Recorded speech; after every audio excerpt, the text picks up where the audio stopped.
Hoy vamos a hablar, a continuación de nuestro último encuentro, que hablamos sobre la rebelión de Bar Kokhba, este guerrero judío apoyado por Rabbi Akiva y su trágico final. Hoy vamos a continuar con la historia y justamente nos vamos a conectar con el tiempo que estamos viviendo, la preparación para Rosh Hashanah, para Yom Kippur. Entonces, como siempre, el contexto, la época es muy importante en la historia judía. Nos ubicamos en mediados del segundo siglo de la era común. Y después de que Bar Kokhba cae, con Bar Kokhba también cae la esperanza de la rebelión y de la construcción o reconstrucción pronta del tercer Beit HaMikdash. Y los judíos de alguna forma se empezaron a preparar para un exilio largo. Y realmente sigue siendo muy largo este exilio que todavía estamos transitando hace casi 2000 años. En Roma seguía gobernando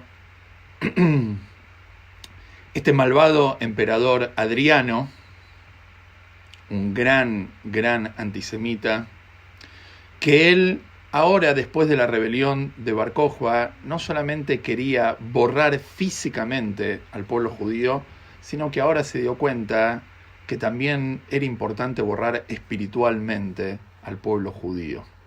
Por eso continúa con todo tipo de decretos, como contamos en nuestro último encuentro, donde se prohíben las prácticas judías, las mitzvot, el estudio de la Torá, y quien no cumple con estos decretos y estudia Torá y cumple mitzvot, es castigado con pena de muerte. Como contamos la última vez, Adriano, para borrar el recuerdo de la conexión judía con Israel, con Jerusalén particularmente, la llama a Elia Capitolina, la renombra con un nombre que tiene que ver con el paganismo. Y para que los judíos ni tengan esperanzas de que se va a reconstruir el Beit HaMikdash, él manda a bajar 300 metros el monte del templo. Originalmente el monte del templo, donde está hoy en día el Kotel, la ciudad vieja, digamos, era 300 metros por arriba de lo que ven nuestros ojos. O sea que él cambia literal la visión, el paisaje de Jerusalén cambia dramáticamente porque él lo rebaja para mostrar de que no va a ser reconstruido. Por eso hoy en día cuando miramos Jerusalén desde diferentes miradores, Har HaTzofim y etcétera, lo vemos como el monte del templo, digamos, por debajo del lugar donde estábamos nosotros. Sin embargo, en esa época Jerusalén, el monte del templo, Har HaBait, era lo más alto que había en toda la ciudad. Como contamos, ningún yehudí, ningún judío podía vivir en Jerusalén para esa época. Jerusalén era Judenrein, borrado el recuerdo judío de todo Jerusalén. Y esta época, la que fue durante y principalmente posterior a la rebelión de Bar Kokhba, es una de las peores épocas de la historia judía. En el idioma de nuestros sabios, en el Talmud es llamado Sha'at Ashmad, el momento, la época de la persecución religiosa. Y ahora vamos a contar por qué.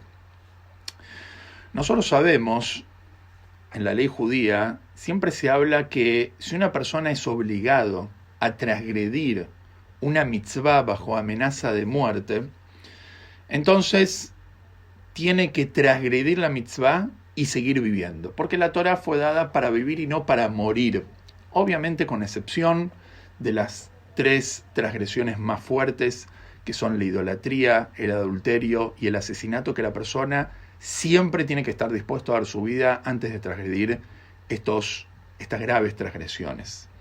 Sin embargo, escuchen esto, en la ley judía, en Shulchan Aruch, Rambam lo trae hace siglos, que en tiempos de persecución, Beshat Ashmad, en tiempos de persecución religiosa, la persona tiene que dar su vida antes de transgredir cualquier mitzvah. Y aún una mitzvah de las más livianas. Pregunta la Gemara, ¿Qué es una mitzvah liviana? Y en Sanedrin pregunta la Gemara, ¿qué es una mitzvah liviana? Porque uno dice, ¿hay mitzvot livianas? ¿Hay mitzvot sencillas? ¿Mitzvot kalot? Responde la Gemara y dice así. Supongamos que el pueblo judío tiene una costumbre de atarse los cordones de sus sandalias, de sus zapatos, de una forma particular. Y viene el gobierno, en términos de persecución religiosa, y decreta que de ahora en adelante los judíos tienen que cambiar su costumbre, su práctica, y usar las correas y su nudo de la forma que lo usan los gentiles. Dice la Gemara en Sanedrin que la persona en épocas de persecución está obligado a renunciar su vida a fin de no desviarse de esta costumbre. Es impresionante. Así está traído en la halajá. Obviamente que tampoco alcanza con esto, porque los judíos de alguna forma se la rebuscaban para seguir con su práctica, como vimos y vamos a ver durante toda la historia judía. Entonces, cuando no alcanza, Adriano, los romanos se dan cuenta, con mucha inteligencia y razón, se dan cuenta que la fortaleza del pueblo judío viene de los sabios, viene de los jajamim. Por eso empiezan a una persecución descontrolada de los sabios, persiguiéndolos y matándolos. Interesante que los nazis 2000 años después, 1900 años después, hicieron exactamente lo mismo. El rabino Rabbi Israel Meir Lau, uno de los más importantes rabinos, fue Rabbi Rashi de Israel, tiene un libro traducido al español. Él cuenta ahí en su libro que cuando los nazis llegan al pueblo donde él vivía, al primero que van a buscar es a su papá. Su papá era el rabino de la ciudad. Y lo golpean frente a toda la comunidad. Los nazis sabían que si el rabino, si el sabio es golpeado, la comunidad es golpeada. Y esto lo aprendieron de los romanos. Los romanos sabían que la fortaleza del pueblo judío viene de los líderes, viene de los jajamim. Por eso empieza la persecución religiosa principalmente hacia los sabios. Y es acá donde entramos en la historia, en una época triste, que se llama la época de los Azará Arugei Malhut, los 10 mártires asesinados por manos del gobierno romano.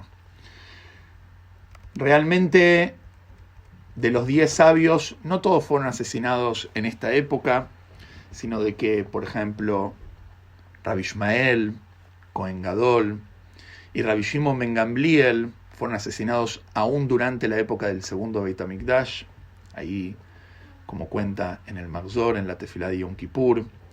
Pero hablamos en general de los 10 mártires, hablamos principalmente de Rabbi Akiva, como ahora vamos a contar. De los 10 mártires, leemos, por ejemplo, hace poco leímos en Tisha B'Av, en las Kinot, que se leen las lamentaciones que leemos en el día más triste del año, y más conocida es la Tefilá de Musaf, la repetición del Hazán en Yom Kippur, Eile Eskerá, así se llama la Tefilá de Musaf, cuando ya están todos medios dormidos, es ahí como la gente, el que entiende y escucha, realmente es imposible controlar que no caiga una lágrima en ese momento.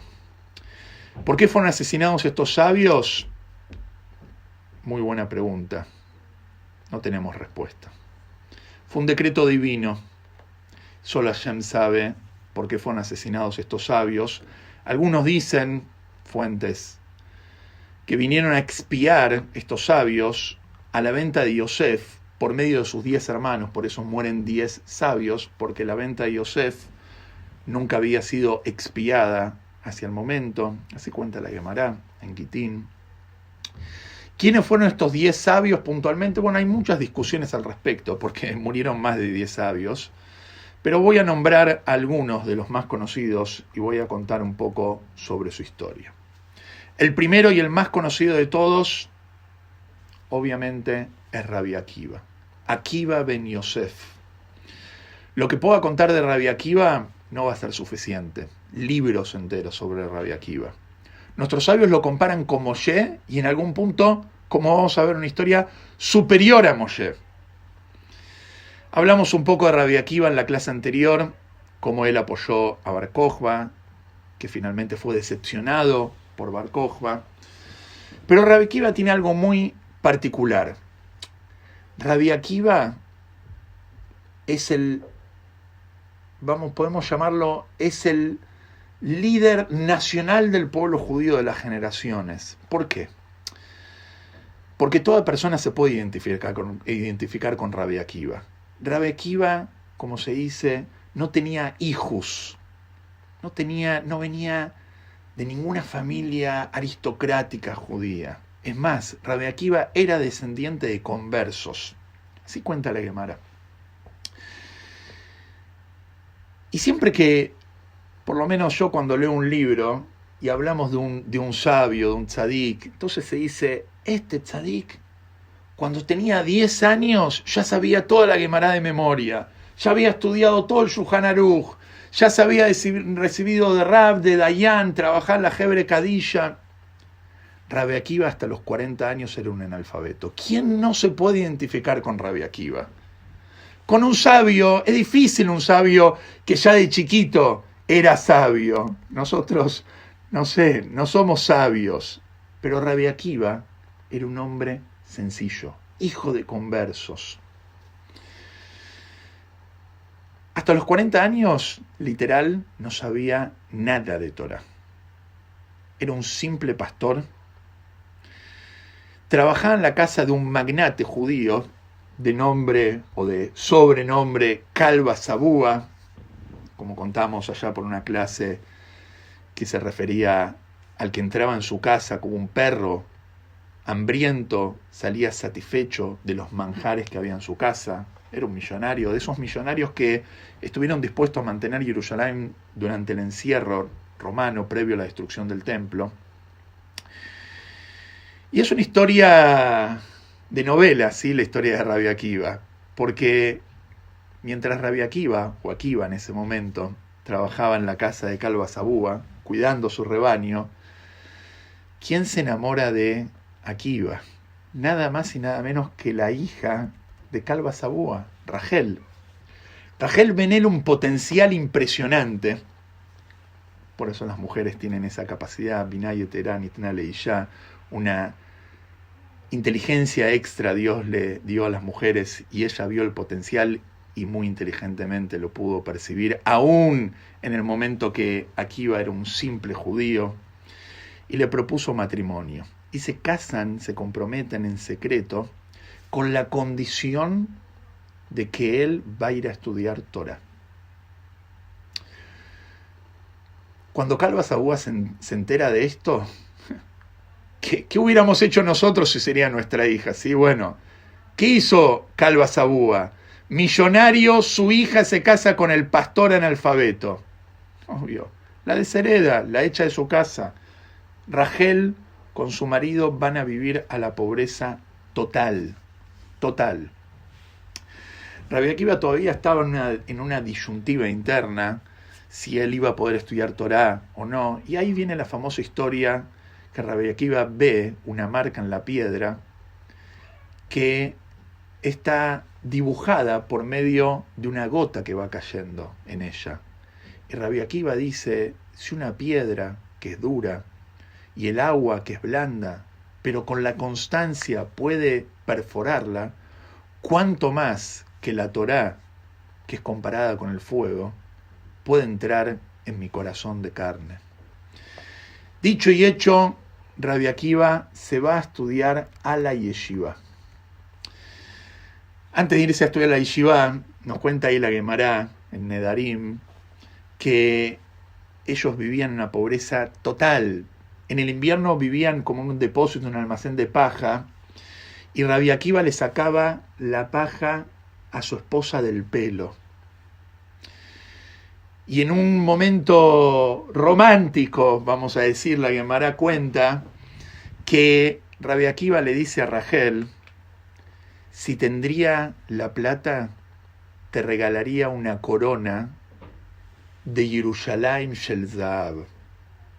de una corona de Jerusalén de oro. Obviamente, la famosa canción viene a parafrasear esta famosa frase talmúdica de la corona que Rabbi Akiva le termina regalando después a su esposa Rachel. Y cuenta ahí la Gemara que en ese momento Eliyahu Anabí se le aparece como una persona normal, como siempre Eliyahu Anabí suele aparecer, toca la puerta y pide un poco de paja para su mujer que había dado a luz, porque no tenía dónde acostar a su mujer pobre. Entonces escuchan lo que le dice Akiva a su mujer. Dice, mirá este hombre, ni siquiera tiene paja. Nosotros tendríamos que estar felices con nuestra suerte. Al menos tenemos paja para dormir. Entonces ahí Rachel le dijo, andá y estudiar Torah. Él se fue y estudió Torah durante 12 años con Rabbi Eliezer y Rabbi Yoshua. Cuando se cumplen los 12 años que su esposo le había autorizado, obviamente vuelve a su casa. Cuando vuelve a la casa, escucha que hay una persona malvada hablando con su esposa y le dice que, mira, tu papá se portó bien con vos al desheredarte, porque tu esposo es una mala persona, mirá cómo te abandonó y realmente no te tendría que haber casado con vos, no es correspondiente. Te dejó viuda en vida durante todos estos años. ¿Qué responde Rachel? Si él me estaría escuchando, dice Rachel, a esta persona, yo le daría permiso para que se vaya 12 años más. Akiva no entró ni a su casa. Era otra época, ¿sí? No entró ni a su casa, se volvió a la yeshiva 12 años más. Y después de 12 años volvió a su casa, pero esta vez ya no volvió solo y ya no volvió como Akiva, volvió como Rabbi Akiva. Y volvió con 24.000 parejas de alumnos, nos cuenta la Gemara. Cuando él llega a su ciudad, todos salieron a recibirlos, obviamente, y era un hombre de renombre. Entonces todos se acercan a saludarlo y Rachel también quería recibir a su marido. Entonces otra vez esta persona malvada que le había hablado mal en su momento hace 12 años le dice, ¿a dónde vas? ¿No estás vestida correctamente? Con esta pobreza, con esta ropa tan gastada, no corresponde ir a recibir a este sabio tan importante. Entonces ella le dice, esa Torá que él tiene es gracias a mi dedicación y el vivir en pobreza. Cuando ella llega, imagínate la situación, ¿sí?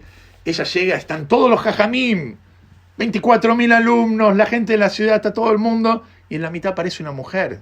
¿Qué hubiera hecho la gente? ¿Qué hace una mujer? La época, obviamente, en esa época, otra época. Entonces es como que la empujan. ¿Cómo va a pasar esta mujer acá? Entonces ahí Rabbi Akiva dijo la famosa frase, Sheli beshelahem shelahi. Mi conocimiento y el conocimiento de ustedes es gracias a ella. A todo esto, como toda historia de final feliz, cuando Kalba Sabúa se entera que viene un gran sabio a la ciudad, entonces él ya se había arrepentido de este juramento que había hecho para desheredar a su esposa y a su yerno. Entonces dice, voy a anular mi juramento con este gran sabio. Entonces cuando se acerca le dice, quiero anular mi juramento. Entonces Rabbi Akiva, obviamente el suegro no lo reconoce, le dice, si tu yerno sería un grande en Torá, ¿vos lo perdonarías? Le dice, sí, si sería como usted, yo lo perdonaría, seguro, y le daría todo lo que tengo. Entonces ahí Rabbi Akiva le dice, yo soy Akiva, yo soy tu yerno. Rabbi Akiva nos cuentan nuestros sabios que él durante su vida vivió plenamente dedicado a la comunidad y él sufrió una gran pérdida, que sus 24.000 alumnos fallecieron en un periodo muy corto de tiempo, que hoy en día lo recordamos entre Pesaj y Shavuot con el duelo. Sin embargo, él no cae, él no se deprime. Este es un mensaje importante. Él no cae, él sigue adelante y él le enseña nuevamente a 5 alumnos que ellos se terminan transformando en los líderes de la próxima generación. La Guemará nos cuenta ahí por Brajot que a pesar del decreto romano de la prohibición de estudiar Torá, Rabbi Akiva desobedece. Rabbi Akiva fue un transgresor del decreto romano y es arrestado. Y es ahí cuando, previo al arresto, es la famosa historia que sucede con un amigo de la infancia de Rabbi Akiva, que se llamaba Papus ben Yehuda. Papus ben Yehuda, en una persona excepcional, también nos cuenta que era hermano de Julianus, dos personas que dieron la vida por la comunidad. Para otra oportunidad voy a contar su historia. Pero Papus, preocupado por su amigo Akiva, le dice, pero Akiva, ¿no tenés miedo que los romanos te atrapen? Y Rabbi Akiva le dice, te voy a dar un ejemplo. Cuentan que una vez el zorro se acerca a un lago y ve a los peces que están yendo en forma apresurada de un lado al otro del río.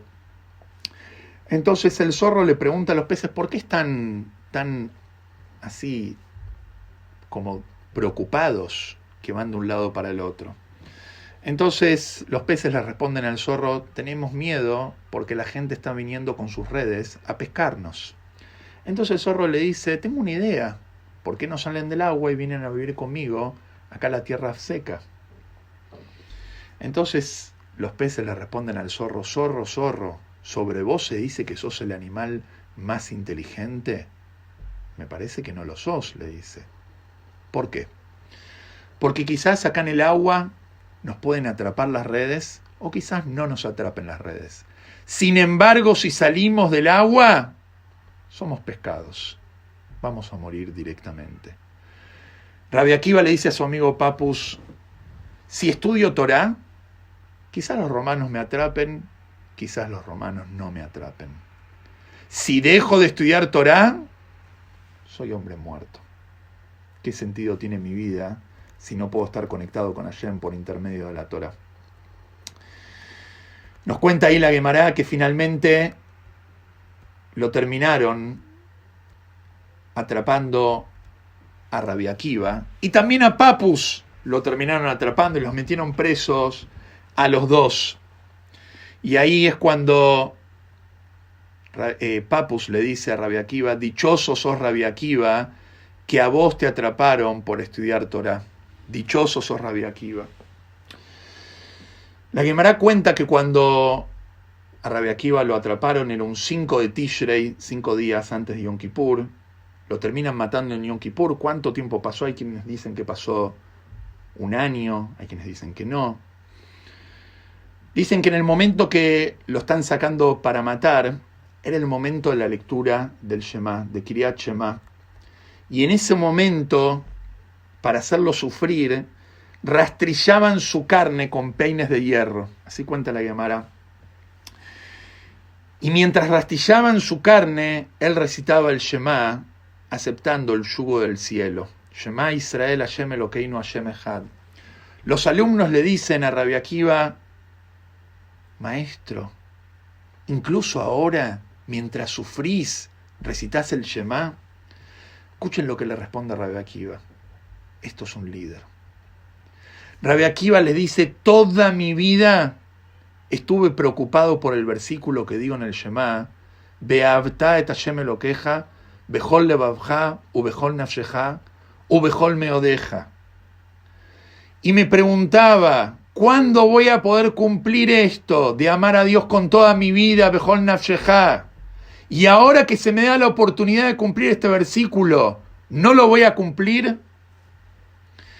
Cuenta la Guemará que él murió pronunciando la palabra Ejad. Cuando él muere, una voz del cielo se escucha que dice, Ashreja Rabbi Akiva, dichoso sos Rabbi Akiva, que tu neyamá, que tu alma dejó tu cuerpo mientras pronunciaste Ejad, uno. Bienvenido al Olam Abá. bienvenido al mundo venidero. Pero acá les quiero contar una historia impresionante, que la conté esta semana en un shiur. La Guemará nos cuenta en Menajot que cuando Moshe estaba en el monte Sinai, Dios le mostró todas las futuras generaciones hasta la llegada del Mashiach. Pero hubo una generación que le llamó mucho la atención. Entonces, se detiene esa generación y vio que había una persona excepcional.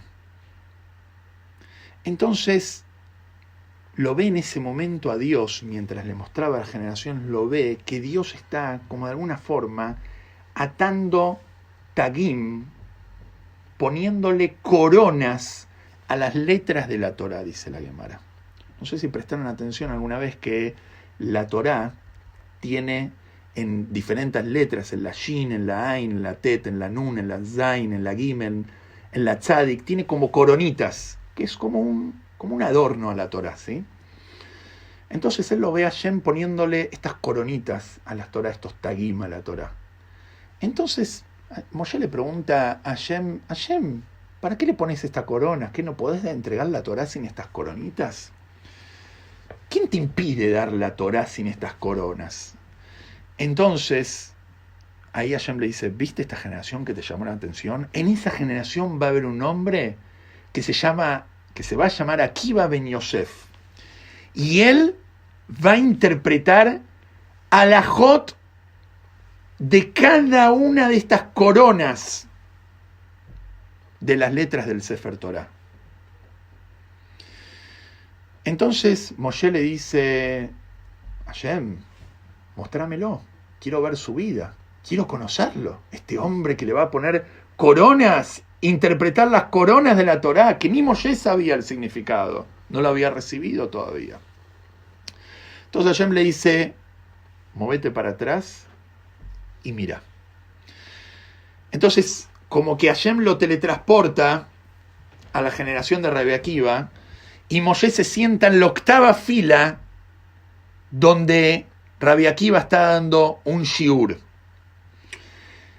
Y Rabbi Akiva no entiende Moshe no entiende lo que Rabbi Akiva está enseñando en su shiur. Entonces dice que se debilitó su mente. Se preocupó porque no entendió lo que Rabbi Akiva estaba enseñando. Él era Moshe, pero no entendía lo que Rabbi Akiva estaba hablando en otra lógica que Moshe no estudiaba de esa forma. Entonces, de repente, uno de sus alumnos le pregunta, ¿de dónde aprendiste esto, maestro Akiva, Rabbi Akiva? ¿Dónde aprendiste esto? Entonces Rabbi Akiva le responde, esto es una alajá que la recibió Moshe en el monte Sinai. Y ahí Moshe se tranquilizó. Porque dijo, bueno, esto también es parte de la Torá que yo voy a recibir. Cuando Moshe obviamente ve toda esta grandeza, le dice a Hashem, bueno, mostrame toda su vida, quiero ver el final de su vida. Ahí Moshe le dice, pero ¿por qué si Akiva es tan grande, por qué estás dando la Torá por mi intermedio? Moshe era un hombre muy humilde, era el prototipo de la humildad. Y ahí Hashem le dice, cállate, no preguntes, así es mi intención, así es mi kavaná, no preguntes todo. Entonces Moshe le pregunta a Hashem, me mostraste su Torá, mostrame su recompensa. Mostrame su recompensa, quiero ver cuál es su recompensa. Entonces Hashem le dice otra vez, volvete para atrás y acomodate y mira.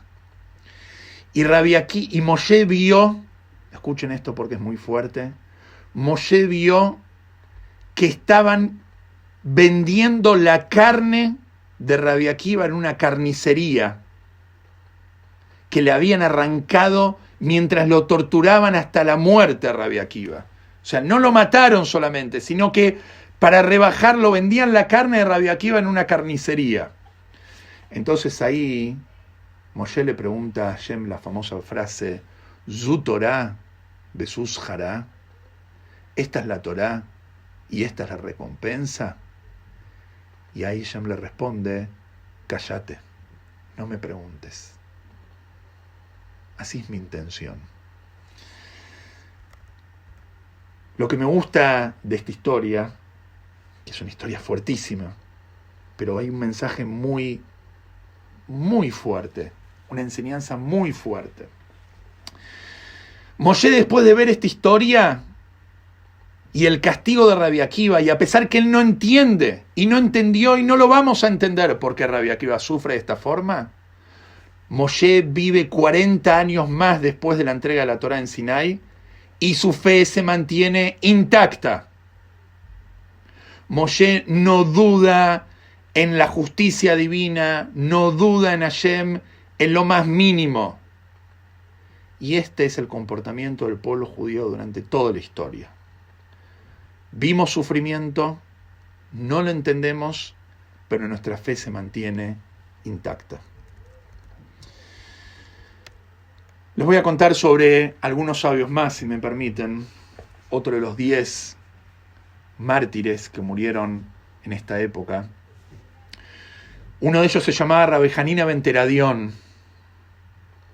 que cuentan que los romanos lo encontraron estudiando Torá en público, y como castigo lo envolvieron en un Sefer Torá y lo prendieron fuego con el Sefer Torá. Pero para que su muerte no sea tan rápido y agonice y sufra en su muerte, le pusieron tiras de lana mojada entre el Sefer Torá y su corazón para que tarde en quemarse. Cuando sus alumnos lo ven, y lo ven en ese momento, y se dieron cuenta que él tenía que ver algo en ese momento de la muerte, al Kiddush Hashem, santificando el nombre de Dios, él tenía que ver algo. Entonces le preguntan, maestro, ¿qué estás viendo? Y él dice así, Gvilim nisrafim beotiot porjot. Significa, el pergamino se está quemando, pero las letras están volando. Es un mensaje impresionante. El pergamino se puede quemar. Nuestros cuerpos, los antisemitas pueden tener dominio sobre ello, pero nunca sobre nuestra alma. Las letras están volando. Nunca puede tener nadie dominio sobre nuestra fe. Nos pueden quitar todo, dice Rabbi Hanina ben Teradión, pero lo único que no nos pueden quitar es nuestra fe. Los alumnos le dicen a Rabbi Hanina, abrí la boca para inhalar un poco de humo y morir más rápido. Rabbi Hanina le dice, está prohibido, no puedo acortar mi vida, voy a morir cuando me termine quemando, pero no puedo acortar mi vida, no puedo acelerar mi muerte. Entonces ahí la Gemara Menajot cuenta que el verdugo, quien lo estaba matando en ese momento, se vio impresionado de la fe de este judío. Entonces le dice, Rabino, hagamos un trato.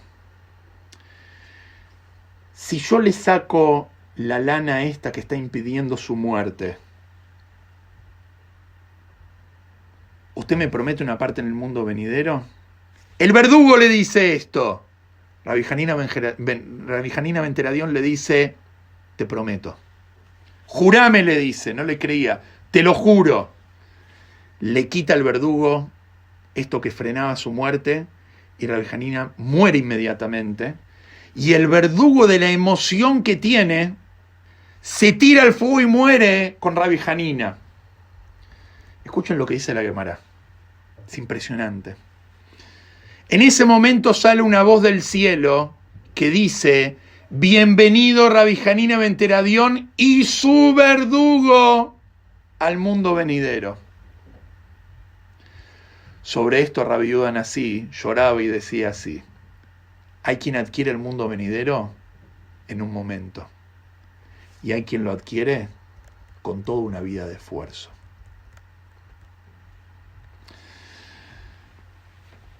Último de los sabios, ya que es muy fuertes estas historias, se llamaba Rabbi Yehuda ben Baba. En esa época, los romanos a toda costa querían frenar la diseminación de la Torá. Entonces prohibieron algo crucial, que era la ordenación rabínica, la smijá. Está prohibido que haya nuevos rabinos. Y quien transgredía esto tenía pena de muerte él, el que se la daba, el que la recibía. La ciudad donde se daba la smijá era destruida y aumentaban los impuestos al pueblo judío. ¿Qué hace Rabbi Yehuda ben Baba? Agarra 5 alumnos, los lleva al desierto, y de Jacob, y les da una smijá y los ordena rabínicamente ahí. En esa época la smijá era smijá para el Sanedrín, era otro tipo de smijá, ordenación rabínica, diferente a la que tenemos, de otro nivel de la que tenemos hoy en día. Cuando los romanos se enteran, lo van a buscar, pero Rabbi Hanina le dice a sus alumnos: escápense. Él no logra escaparse y lo terminan matando.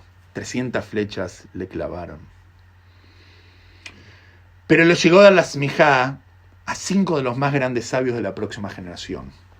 Rabbi Meir, Rabbi Yehuda bar Ilai, Rabbi Shimon bar Yochai, Rabbi Yossi ben Jalafta, Rabbi Eliezer ben Shamua, de los más grandes sabios de la próxima generación, que vamos a hablar, si Dios quiere, en el próximo encuentro.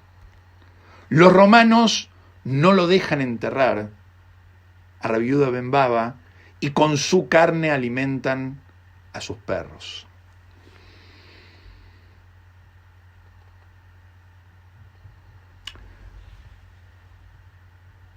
Pero Dios, si no fuera porque se lo llevó a Adriano en tiempo, ¿quién hubiera sabido lo que hubiera pasado con el pueblo judío si este maldito Adriano hubiera continuado con sus decretos?